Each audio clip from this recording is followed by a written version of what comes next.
above all the earth,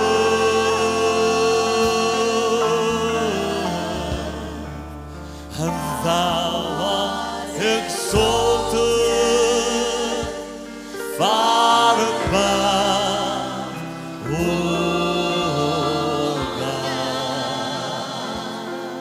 Yes, O Lord, for thou, O Lord,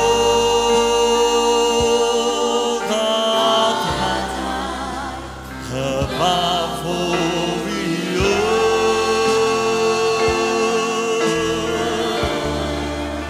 and thou art exalted, O far above, O God.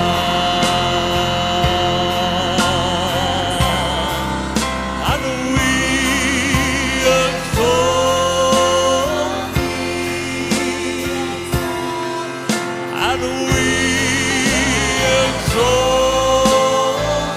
thee, oh, we exalt thee, oh Lord,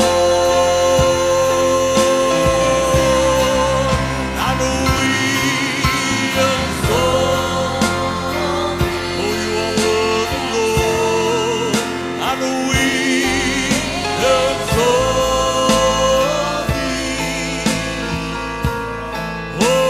oh, we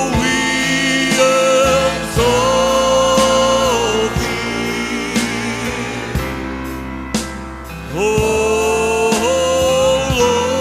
Lord, oh, we exalt thee, and we exalt thee,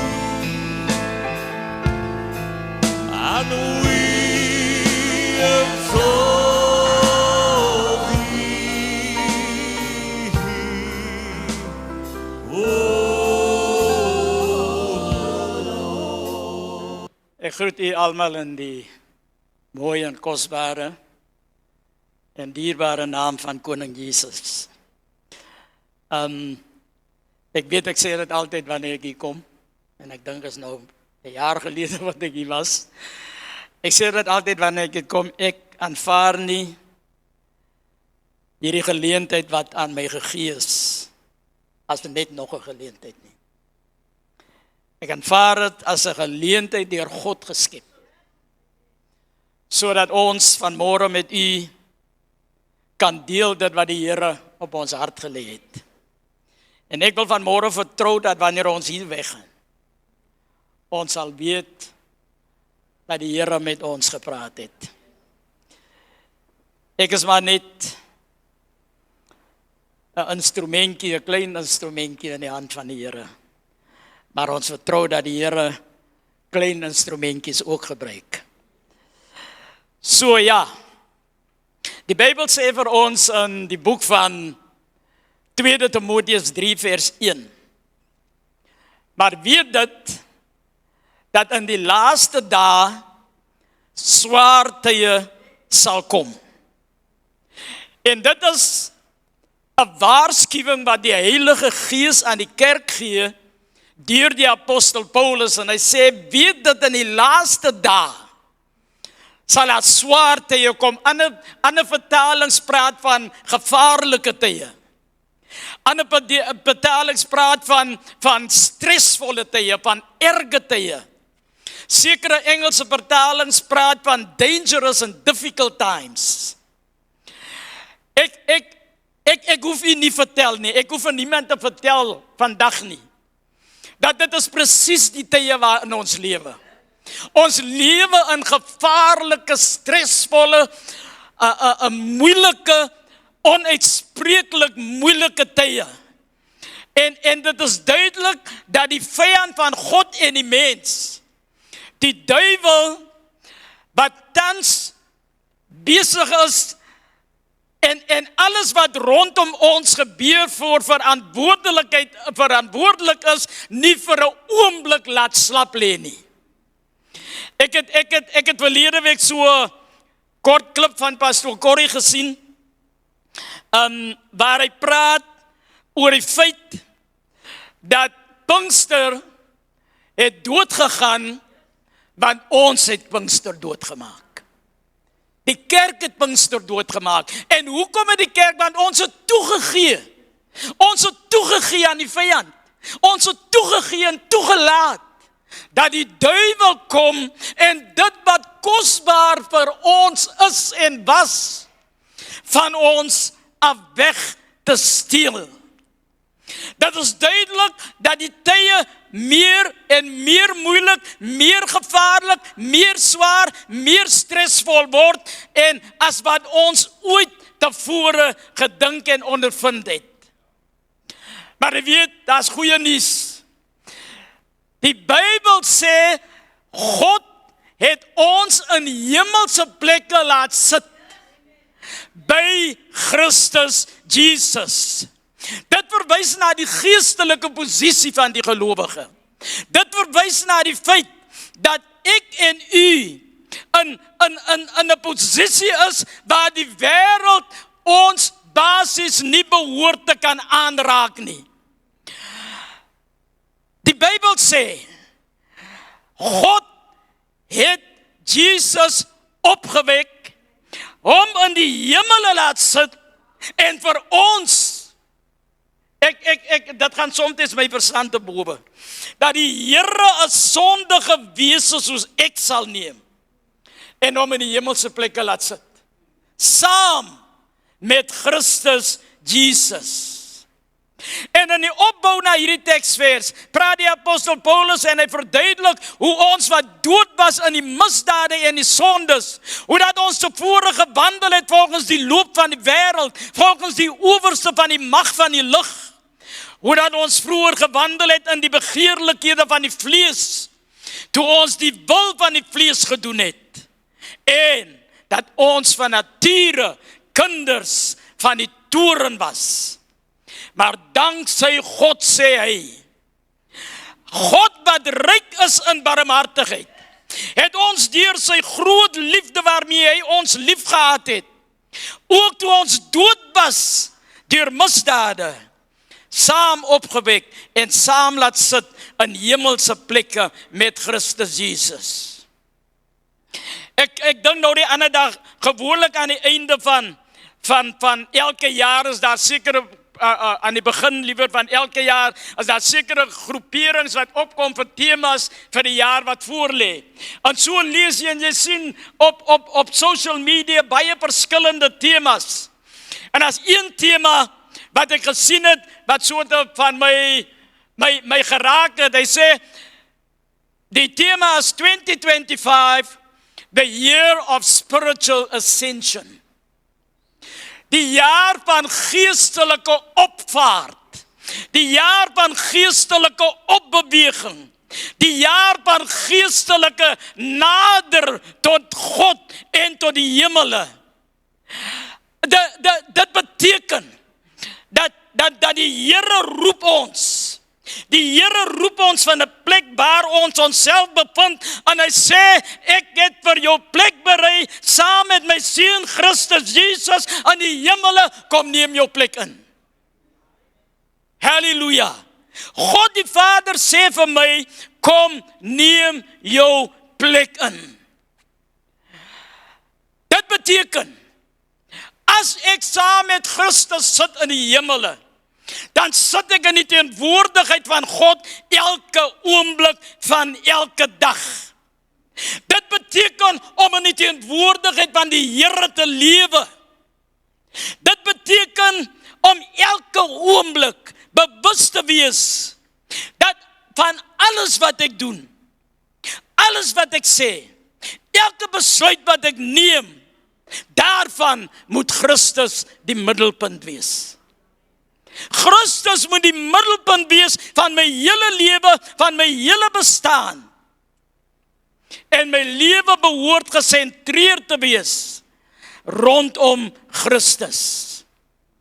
Mense wat saam met Christus in die hemele sit, hulle lewe konstant in die teenwoordigheid van die Here. Die Bybel sê baie duidelik, toe Christus opgevaar het na die hemel, het hy aan die regterhand van God gaan sit. En ons het die Here plek gegee naby Christus. En daarom, dierbares, is dit so noodsaaklik dat ons wandel, dat ons beweeg, dat ons lewe en alles omtrent ons deur die teenwoordigheid van die Here beïnvloed word. Dat die Here totaal, geheel en al in ons lewe is. Die vraag wat by my opkom, is ons altyd bewus daarvan dat ons in die teenwoordigheid van die Here is? Is ons altyd bewus daarvan dat die Here met ons is en dat ons in hemelse plekke met Christus sit? Is die teenwoordigheid in ons lewe nog van kardinale belang vir ons? Daar is so baie stemme wat met ons praat. Daar is so baie dinge wat vir ons probeer ons aandag aftrek. Die Here wil hê ons moet weet en ons moet nie vergeet nie. Ons moet verstaan dat ons is altyd of behoort altyd te wees in sy teenwoordigheid, saam met hom. En die vraag kom by my op, ek wonder of sommige van ons, en jy weet, ek wil net dit sê, Marius, voordat ek hier kom preek het, toe moet ek eers met myself preek. En die vraag wat by my opkom, is ek wonder, is dit net moontlik, dat baie van ons plek met Christus in die hemele moet herwin? Is dit net moontlik, dat sommige van ons plek in die hemel saam met Christus verwaarloos of vernalatig het? Wanneer ons praat van opstyg of opbeweeg, dan praat ons van 'n aksie om te beweeg na 'n hoër vlak. Ek kan nie bly op dieselfde vlak waar ek al die tyd gewees het nie. Ek kan nie op dieselfde vlak beweeg saam met die res van die wêreld nie. Ek moet beweeg na 'n hoër vlak.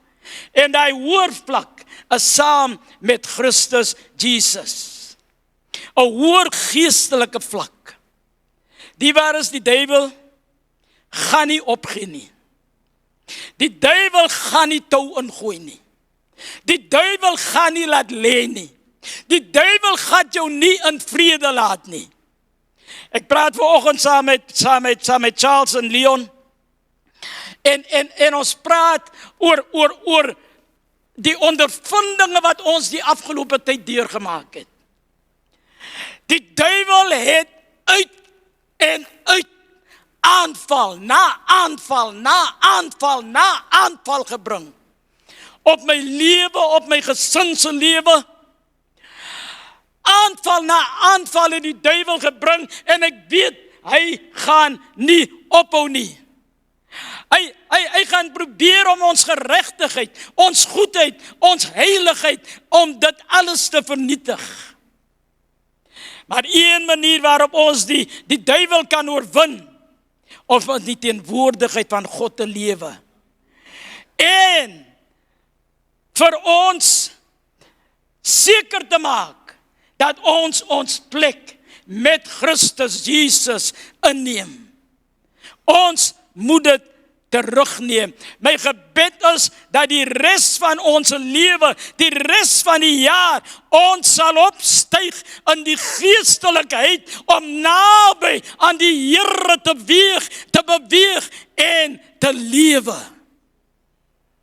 Om sy teenwoordigheid en die krag van God op 'n definitiewe wyse te ondervind. Ons kan dit net doen as ons strewe na 'n hoër geestelike vlak. En my hoër geestelike vlak lê nie in my werke nie. My hoër geestelike vlak lê in my tyd saam met die Here.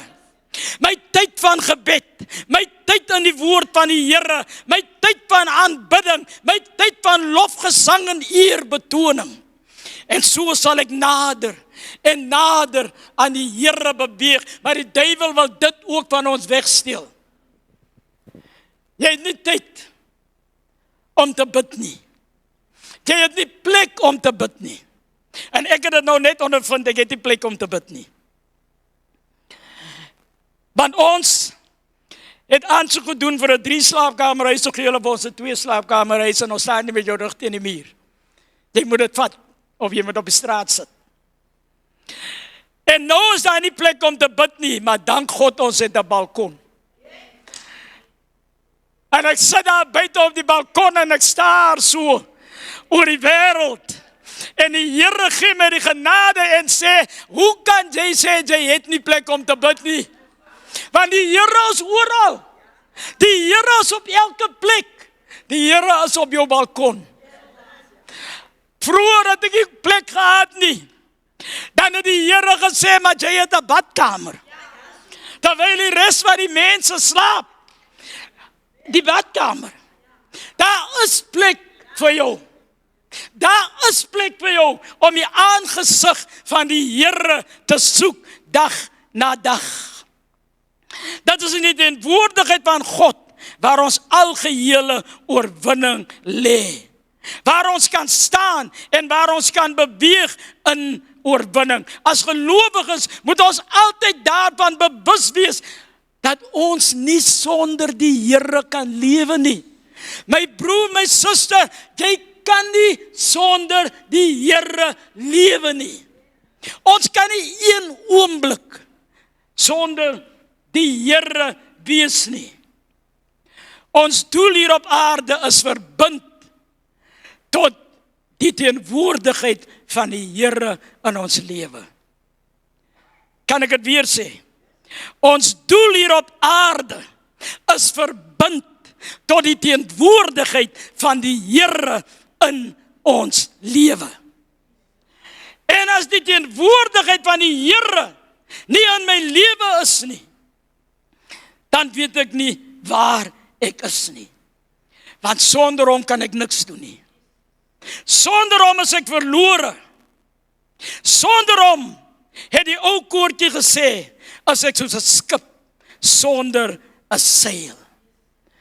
Ons kan nie sonder hom lewe nie, sonder hom is ek niks. Alles wat ek doen, moet rondom die Here gesentreer wees. Oral waar ek gaan, wil ek van met hom vergesel wees. Psalm 84 vers 11 sê, want 'n dag in u voorhoewe is beter as 1000. Ek wil liewer by die drempel aan die huis van my God staan, as om te woon in die tent van die goddelose. Maar elkeen van ons moet 'n hart hê wat dors na God. Wat dors na die lewende God. En wat wil opstyg na die troonkamer van gebed om daar te vertoef elke oomblik van elke dag. In Psalm 42 en in Psalm 63 kom hierdie woorde voor. Hy sê, soos 'n hert in dorre streke, so verlang my hart na u, o God. My hart smag na die lewende God. My hart smag na die lewende God. Toe Jesus opvaar na die hemel, sê die woord in Handelinge 1 vers 9, en nadat hy dit gesê het, is hy weggeneem terwyl hulle dit sien. En 'n wolk het hom voor hulle oë weggeneem. En ek besef reg deur die skrif, praat die Bybel, as ons praat van 'n wolk, praat dit van die teenwoordigheid en van die heerlikheid van God. En nou kom die Here Jesus, en hy word weggeneem in die heerlikheid van God. En die Bybel leer vir ons, dat Moses het die heerlikheid en die teenwoordigheid van die Here ondervind. Die Here roep hom om te kom na die berg Sinai. En die Bybel sê vir 6 dae was daar 'n wolk oor die berg. En op die 7de dag, toe roep die Here vir Moses en hy sê kom op hiernatoe. En Moses stap in die wolk in. En hy word omring deur die heerlikheid van die Here. Die majesteit van ons God, die luisterrykheid van ons God, die grootte krag van ons God. En dit is wat die heerlikheid van die Here vir ons moet beteken. Die feit dat ons omring word deur die majesteit, die goddelikheid, die heerlikheid, die glansrykheid, die luisterrykheid van ons God. En toe Moses in die wolk instap en die heerlikheid daal neer, toe kom die Here en hy gee vir hom instruksies. Mag ons sy teenwoordigheid so ondervind dat ons die stem van die Here sal hoor en direkte instruksies van hom sal ontvang. Die Here wil met u praat, die Here wil met my praat. Die Here het iets om vir jou te sê, my broer. Die Here het iets om vir jou te sê, my suster. As ons in die wolk van sy heerlikheid inbeweeg, as ons kom by die plek waar die Here staan en ons nader bring, en ons nader trek, en ons inbring, sal ek die stem van die Here hoor, en ek sal weet wat die Here vir my wil sê. Daar's niemand wat in hierdie plek sit, wat die Here nie voor 'n woord het nie. Sy teenwoordigheid sal ons sy stem laat hoor en instruksies ontvang. Hoe noodsaaklik is dit? Veral gedurende hierdie tyd waarin ons lewe, om die stem van die Here te hoor bo al die ander stemme wat besig is om met ons te praat. Voordat Jesus kon opvaar na die hemel en sy plek inneem in die troonkamer, toe moes hy eers sterwe. As ons die teenwoordigheid van die Here wil ken, as ons die teenwoordigheid van God wil ondervind, dierbare, dan moet ons eers sterwe. Dat ek, die ego, my goeie naam, my goeie en mooi karakter, moet sterwe, sodat ons in die teenwoordigheid van die Here kan lewe. Die begeerlikhede van die vlees moet sterwe. Dit moet gekruisig word. Want jy sien, die egos gaan altyd tussen my en God staan. My ego gaan altyd die kalklig wil hê. Ek sal altyd wil hê mense moet my sien. En mense moet my hoor. En mense moet my naam ken. Maar die Here sê aan ons vanoggend, verdwyn in die wolk van my heerlikheid, sodat die mensdom die heerlikheid van die Here kan sien en jou naam nie so belangrik is nie. Ja, ons moet ons naam oppas. Ons moet nie naam weggooi nie, soos hulle gesê het, maar jou naam is nie so belangrik soos die teenwoordigheid van die Here in jou lewe nie. Jou naam is so belangrik om te weet, as om te weet dat jy wandel met God nie. So, dit moet sterwe om plek te maak vir God se algehele teenwoordigheid, wat altyd vergesel sal wees deur sy krag. Galasiërs 2 vers 20 sê die apostel Paulus, ek is met Christus gekruisig, en ek lewe nie meer nie, maar Christus leef in my. En wat ek nou in die vlees lewe, leef ek deur die geloof in die Seun van God, wat my liefgehad het, en homself vir my gegee het. Elkeen van ons kan die wêreld waarin ons lewe verander, deur 'n keuse te maak, om op te styg, en toe te laat, dat die heerlikheid van die hemele ons denke infiltreer. Ek weet nie van u of jy, maar ek sukkel gedurig met hierdie kop van my. Daar's gedurig gedagtes wat nie daar moet wees nie. Daar is denke wat nie daar moet wees nie, maar wanneer ek toelaat dat die heerlikheid van die Here my denke infiltreer, dat die Here my gedagtes infiltreer, dan sal ek nie hierdie probleem hê nie. God is besig om 'n nuwe ding in die gees te doen. En ek weet, ek kry terugvoer van hierdie gemeente, en ek weet die Here is besig om 'n mooi ding hier te doen. Die Here is besig om 'n groot ding hier te doen. Maar die ding is dierbaar is, as jy nie gaan opklim nie, as jy nie gaan inspring nie, as jy nie saam gaan beweeg nie, dan gaan jy agterbly. En die Here help ons dat ons nie agterbly nie. Die Here help ons dat ons nie agterbly en die kerk gaan vorentoe en die heerlikheid van die Here kom en jy staan op die wal. En jy weet nie mooi wat aangaan nie. Dit is tyd vir die kerk van Christus dat ons ou gedagte gaan afskud en 'n nuwe gedagtegang inneem. Ons droom daarvan om die volheid van die Here in die kerk te hê. As dit nie waar nie. Ons droom daarvan om die volheid van die Here in die kerk te hê. Dit sal gebeur wanneer ons in die heerlikheid van die Here lewe. Wanneer die Gees van God is in die Gees van God, is nie net 'n Sondagoggend persoon nie. Die Gees van God is 'n elke dag persoon. En elke dag moet ons in die Gees van die Here wandel. Hebreërs 4 vers 16 moedig ons aan om met vrymoedigheid die troon van genade te nader.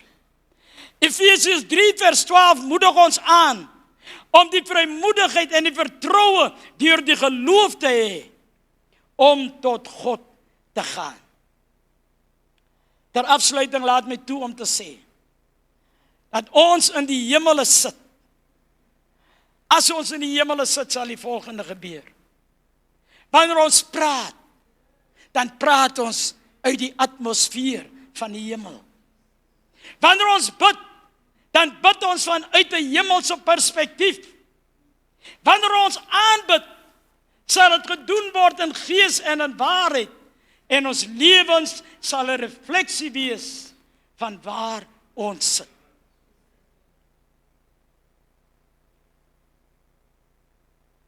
Een persoonlijke vraag. My broer, my suster, is jou lewe 'n refleksie van waar jy sit met Jesus in hemelse plekke? Reflekteer ons hom in ons daaglikse lewe en in ons daaglikse bestaan? As die taxi voor jou inry in die pad, reflekteer jy die feit dat jy in hemelse plekke sit saam met Jesus. En jy weet mos waarvan ek praat. Ons weet mos waarvan ek praat. As die ou voor jou driveway kom park, en jy kan nie uit of in nie, reflekteer jy die feit dat jy met Jesus sit in hemelse plekke. As die ou, ek weet nie of hy nog hier is nie, die ou wat so lelik loop en vloek, as hy nog nie, hy het altyd hier onder die boom gesit, en ek het die oorkant gebly, dan sit die vloek uit die liederlikste tale wat jy kan dink. En eendag staan ek by die hek en hy kom verby en hy kyk my so aan en hy begin vloek my. Ek sê niks. Ek het niks gedoen nie, ek het niks gesê en hy begin vloek my. Joe. Soos ek in my lewe nog nooit gevloek was nie. As dit gebeur, reflekteer ek die feit dat ek sit met Jesus in hemelse plekke.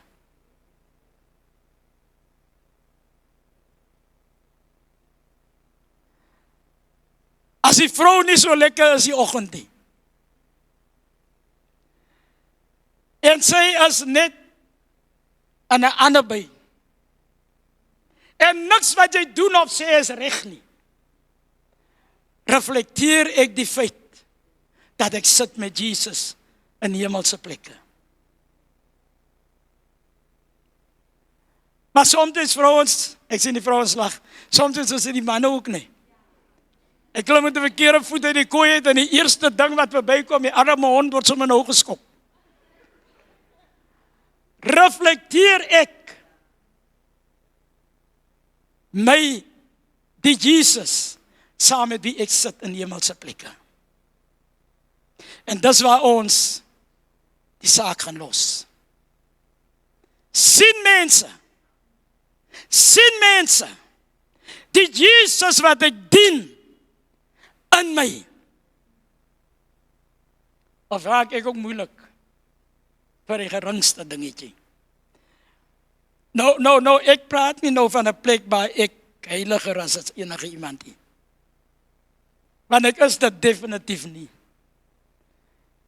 Maar die Here gee ons genade, hy sê, julle sit saam met Christus in hemelse plekke, straal dit uit. Vra die Here van ons vandag, straal dit uit. In Jesus naam. Amen. Here, ons dankie vir u woord.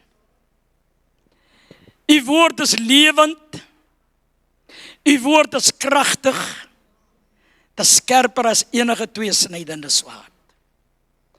En vanmôre, Here, as ek die eerste een om belydenis te doen van die tye wanneer ek nie reflekteer die feit dat ek saam met u in hemelse plekke sit nie. En so wees ons warmhartig. Wees ons genadig. Here, help ons om dit te wees wat God wil hê ons moet wees.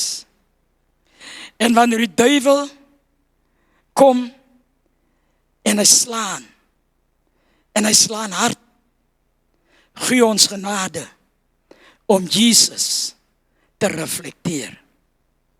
Want as ek Jesus reflekteer, prys die Here, dan sal die mens iets sien wat hy nie het nie. En ons bid dat hy dit sal begeer in die naam van Jesus Christus, ons koning. Here, help u kerk. Wees u kerk genadig. Wees u kerk barmhartig.